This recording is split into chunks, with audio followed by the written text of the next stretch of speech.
Online content is a double-edged sword. On one side, you get amazing information and get to connect with people. But on the other side, you get a lot of misinformation and end up feeling more disconnected. With online content is short-form content. They are easy to absorb and grabs your attention, but a lot of them has misinformation. So I've collected some nutrition advice TikToks, and we are gonna talk about them. So if you're ready, let's get into the video.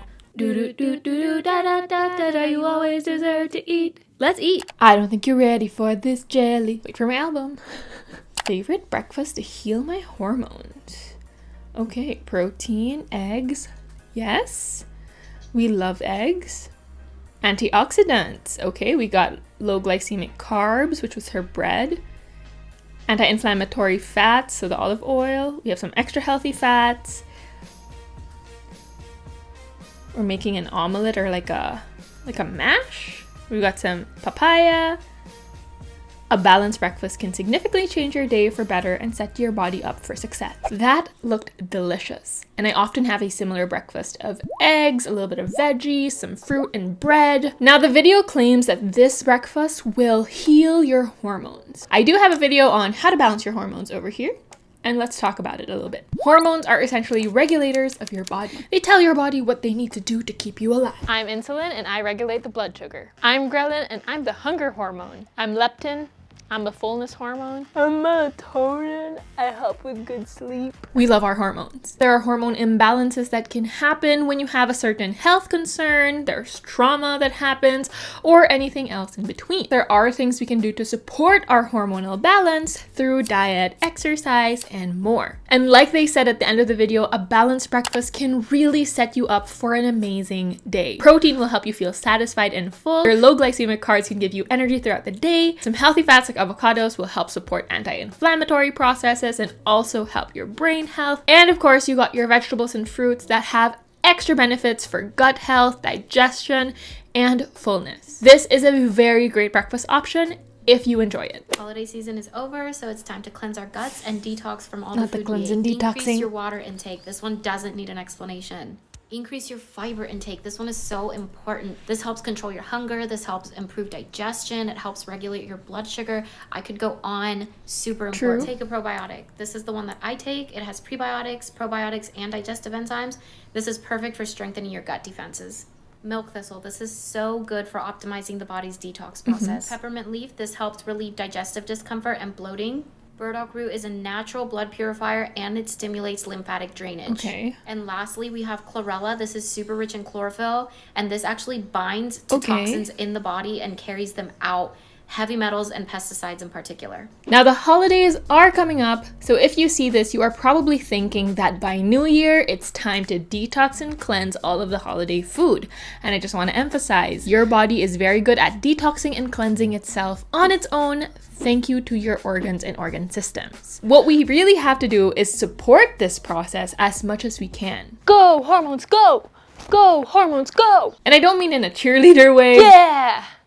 Oh, not like this? But I mean this more in the habits that we do every day that keeps the functions going. Now, while I'm not a fan of the terms detox and cleanse, tips they gave were pretty good. Drink more water as this helps you remove excess toxins and keeps you hydrated and keep your metabolism going. Eat your fiber for blood sugar pressure. Eat your fiber for blood sugar, blood pressure, cholesterol, and gut health. I approve. And then the next half talks about specific ingredients that you can incorporate as it supports your health. You can incorporate them in your diet, although I do recommend to consult with your dietitian first to see what you might need. So we love the pro water, pro fiber tips, but generally detoxing and cleansing is not something you have to do because you already do it. Okay, let's go to the next one. This is exactly how I rebalanced my hormones and lost 40 pounds in just 6 months after 17 years of dieting. Part 1. Okay. I want you to understand that weight loss has nothing to do with calories. That's because no matter how much you eat, there's a hormone that will control if what you eat will convert into body fat or not. And this hormone is insulin. Insulin is called your fat storage hormone. Every time your insulin is secreted, your body will stop burning fat. We need to maintain our insulin down. Now, there are foods that spike insulin like carbs and lean proteins, and foods that control your insulin like fats and fatty proteins. Every time your insulin is spiked, you're gonna gain weight. Every time your insulin is down, you're gonna lose weight. So first step is actually getting rid of all food that spike insulin, like every type of carbs. Couscous, rice, pasta, bread, and also lean proteins like chickens, chicken breasts, skim milk, things like that. And replace them with fats like butter, eggs, grass-fed meat, grass-fed cheese, organs, and olive oil. Appear tayo, sumakit ng ulo ko. Now, before we react to more TikToks, don't forget to hit that subscribe button. And also, you can listen to my podcast at the Detox Pod on Spotify for more nutrition information. Insulin is a hormone that your body secretes. Now, the foods that will trigger insulin, it's actually not just carbs, but proteins as well. Insulin is a very important hormone because it regulates our blood sugar levels. Whenever you eat something, your blood sugar levels will go up, and that will signal insulin to bring the sugar to the cells that need it. Hey sugar, hey insulin, muscle cell, got it. For energy, for function, all of those amazing things. Now, another thing that insulin does do is store fat. What? Insulin doesn't just instantly store everything as fat because it will first be sent to the places that need it. If there is any excess, then it will be stored as fat. Hey insulin, hey sugar, ooh, we don't really need you right now. We'll have you go to the fat cells. Cool. And that's a calorie surplus. Over time, not overnight. But if I just eat fats, insulin is not impacted, so I'm not gonna store any fat. We often hear this message of how fat gain and fat loss is not even about calories, but really just about insulin spiking. And it's just not the full story. It's just that in excess of food, insulin also helps the fat storage. As a reminder, we are talking about the average healthy individual, and if you do have health concerns regarding insulin resistance, please consult your dietitian to help you manage. In short, we love insulin. It's great. It's not just a fat storing hormone. Let's go to the next one. How I lost 15 pounds in 6 weeks. 1. Intermittent fasting. OMAD. 2. 30 to 60 minutes of cardio daily. 3. Caloric deficit. 15 pounds in 6 weeks is about 2.5 pounds per week. Do remember that everybody's weight loss journey is a different pace. Now let's talk about what they did. Number 1, intermittent fasting or OMAD. I will likely do a more in-depth intermittent fasting video. Let me know in the comments if that's something you want. Intermittent fasting for weight loss works because of one thing. It helps you create a calorie deficit. It is not a magical tool that's going to instantly cause the fat burning process to go on, especially if intermittent fasting or eating only in specific windows ends up causing you to eat more because the scarcity mindset kicks in, you're feeling extra hungry, and it turns into a binge. Personally, I've had my own experiences with intermittent fasting, and it worked for a few weeks until I got super duper hungry over time, and then I just gained all the weight back. If intermittent fasting fits your schedule and it's not causing you to suppress your appetite or making you feel so hungry because you have to wait for the time where you're allowed to eat. Also, if you have a tricky relationship with food, with restriction and binge eating, then intermittent fasting might end up heightening those disordered eating habits. And that's something when I really would recommend not to try it. Movement is great. We love it. It celebrates your body, keeps your body going, builds muscle, all of these things. I just want to emphasize that cardio is not the only movement that you can do or that you have to do. If you're working out super duper hard every single day, that will more likely lead to burnout. I just want to emphasize this because when we hear tips like, oh yeah, just do 30 to 60 minutes of workout every day, it could be interpreted in many, many ways. So yes, try to get your 150 minutes of movement per week. And the last one, a calorie deficit. So anything that you might hear when it comes to weight loss, it would really only work if it creates a calorie deficit, but more importantly, if it's a sustainable enough routine that you can keep going. Because weight loss and health is not a short-term fad, it's a long-term commitment. This was so good. Why not finish that last bite? I'm full already. If I eat more, I'm gonna feel uncomfortable. I don't like to throw away food, but my body's not in.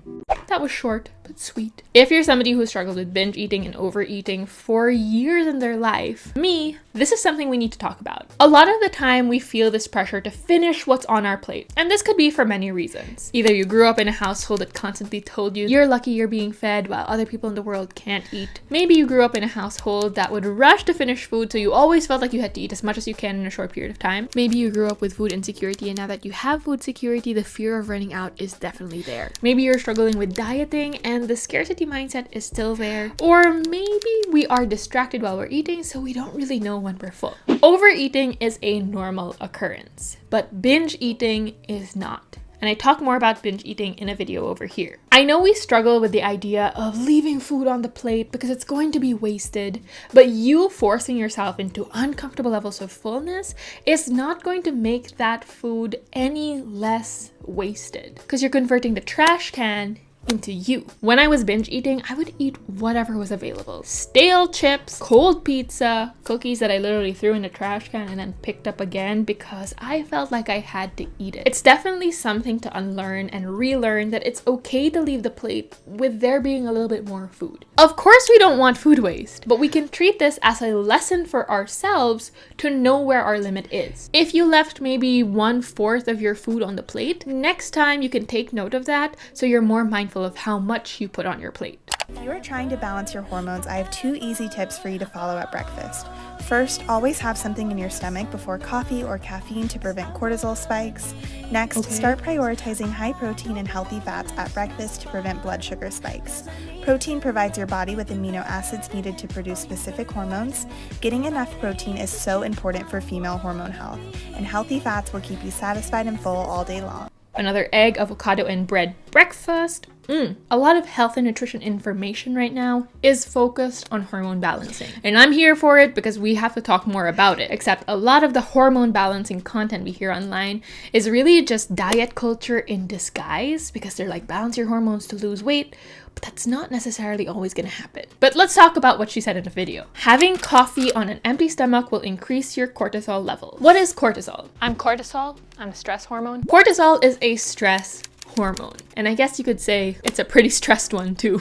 It's cortisol. Cortisol is an important part of the body. Throughout the day, there's a healthy amount of cortisol increases. But prolonged elevation of cortisol can often lead to headaches, insomnia, weight gain, and immune suppression. Now, cortisol tends to be higher in the morning and lower in the nighttime. Coffee in the morning on an empty stomach is going to raise your cortisol levels even more and likely going to lead into the negative effects that we were talking about. But let's look more into the coffee. Now, some studies have shown that caffeine can increase cortisol, and other research has shown that it doesn't have a major impact. And if you have acid reflux, it's probably going to be triggering acid reflux and causing you more stress.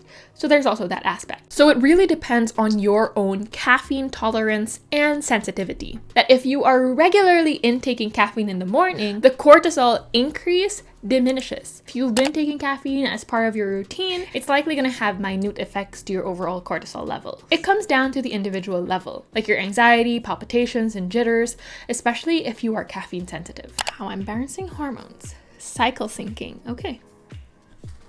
I'm gonna mute this because we are gonna get flagged for the music that's here, so I'll just sing it. Talk to myself for hours. I don't want to get flagged. I'm a singer. Cycle syncing is not just when you're syncing your cycle to your besties, like when all of you have your period at the same time and it's bloody. Cycle syncing is essentially syncing your routine, your food intake to how your period goes. Understanding your cycle plays a very important role in your self-care routine. And we will talk more about nutrition in your cycle in an upcoming video if you subscribe. So usually in your period, you have 2 phases. Your follicular phase, which is from the first day that you bleed all the way up to ovulation. Then you have your ovulation day, and after that you have your luteal phase, which is after ovulation until the first day of bleeding again. And our hormone levels through these cycles and phases very much rise and fall. Now with the changes of these hormones, this can impact how you're feeling, what you're craving, and all of these other things. The most important thing to take from the cycle syncing information and routines that we hear is to get to know your body. Like we always say, every body is different. And so we have to get to know how our body feels, what it needs over time, and that's really what we could focus on. This is why your clean and healthy diet is not helping you balance your hormones. Don't get me wrong, nutrition has everything to do with your hormones, but it is bigger than just the typical stay away from fast food, eat salads and green vegetables, stay away from processed sugar. Actually more about what you add in to support your body versus restrict. Your hormones need energy and they need specific nutrients in order to thrive. Here's what I mean. As a society, we have deemed foods as healthy based off what they make us look like on the outside. Low calorie, salads, green vegetables, stay away from carbs and sugar. Sound familiar? But in reality, our hormones need us to get more specific. We need to be getting enough protein. We need to be keeping our blood sugar stable throughout the day. That means don't skip breakfast. Have meals and snacks throughout the day every 3 to 4 hours. We need to focus on specific nutrients and minerals that allow our hormones to thrive. These are the things that allow my clients to have pain-free and easy cycles every single month without feeling so restricted. Yes, yes, yes. In the wellness and diet culture that we have, there is such a hyper focus on health being very restrictive. Not only that, but health being